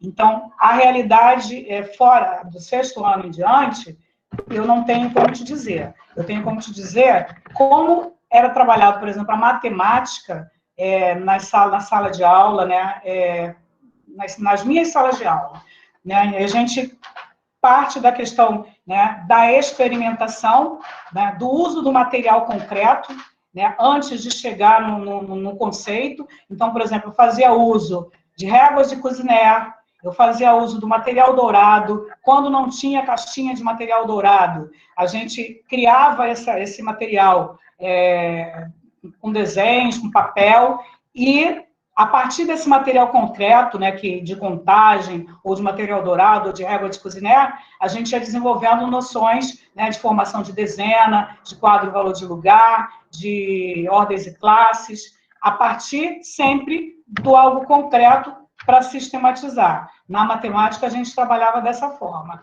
E em ciências, a partir da experimentação e da exploração do meio, né? Como eu trouxe o exemplo da aula passeio ao Parque Chico Mendes. A gente fez outro também, a outros espaços para explorar o ambiente, né? Na Floresta da Tijuca e outros lugares. Então, a minha realidade era até o 5º ano. Do 6º ao 9º, como eu te falei, eu não sei exatamente como o professor trabalha, mas é totalmente viável se ele quiser partir de uma realidade concreta para chegar se ele quiser e puder, né? Se o conteúdo que ele for transmitir, se ele for ensinar, proporcionar essa união do concreto com o abstrato, né?